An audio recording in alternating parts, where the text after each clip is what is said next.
you are just following us, we are still on the Enugu State Yam Festival happening live at Okpara Square, Enugu. How many can you sign? I can the Enugu State Okpara Square kind of habitat.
As you can see, New Yam Festival, Enugu. New Yam Music Festival, Enugu, happening live at Okpara Square. Over here, look at them, Dame Barr. Oga. Mommy, yo. Yes. Okay, same here. Kind of a cozy idea for the culture.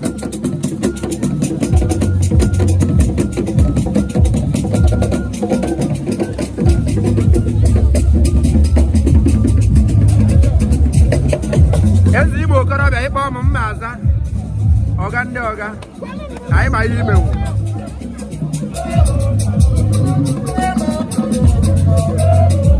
for the culture ikorobịa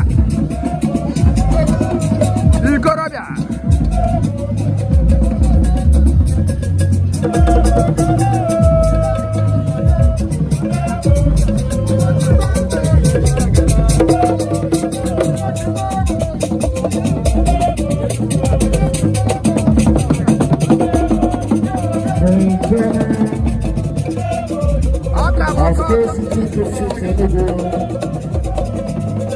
the senior special advisor to the governor on political matters. Honorable Frank Adama Ezosinachi. Okay, we'll call to authority to Enugu. Cultural group are here live and direct. The number one club of O42. Okay. I recall. The number one club of O42.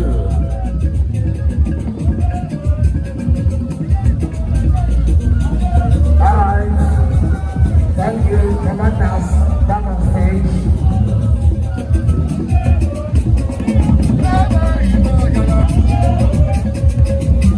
I know the pride of O42, the pride of Enugu State Cultural Group. I know Suno Dalo. I know Suno Dalo.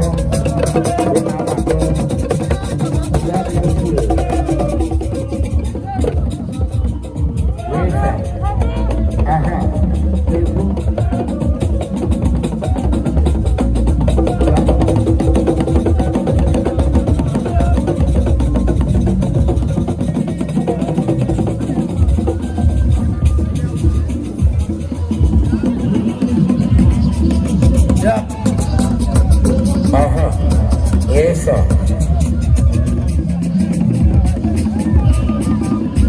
Ikorobia. I'll be here for the kind of man.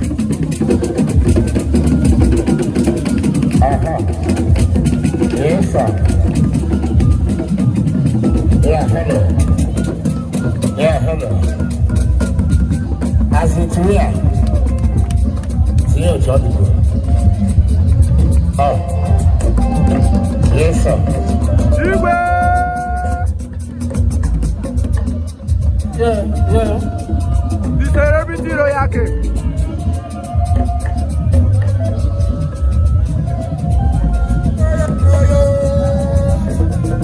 I make an Enugu State Cultural Group. Igbo, I need it. Thank you. Okay. Yeah.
never a father about.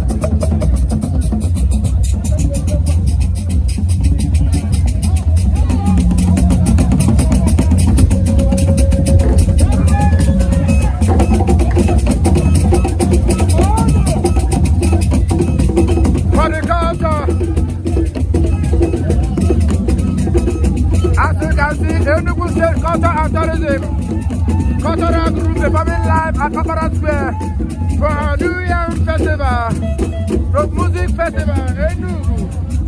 Let's watch it. Igwe anakuri kwakeba, anakuri kwakeba, anakuri kwakeba. Igwe, Igwe. Oya kamanoku. Oya. Hey.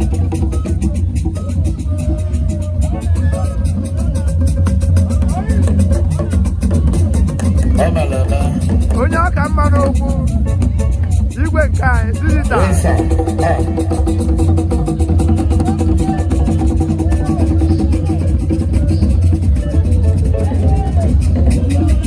Ojo fagana.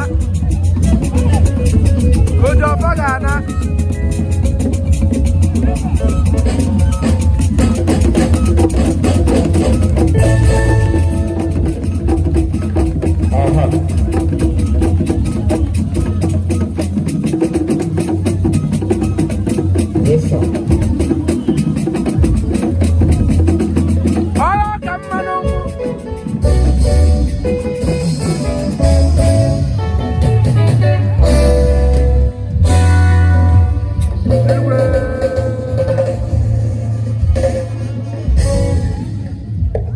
Okay, Culture and Tourism Enugu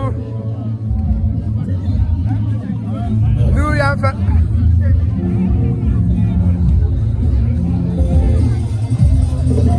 Watch out, Onyana Bapana.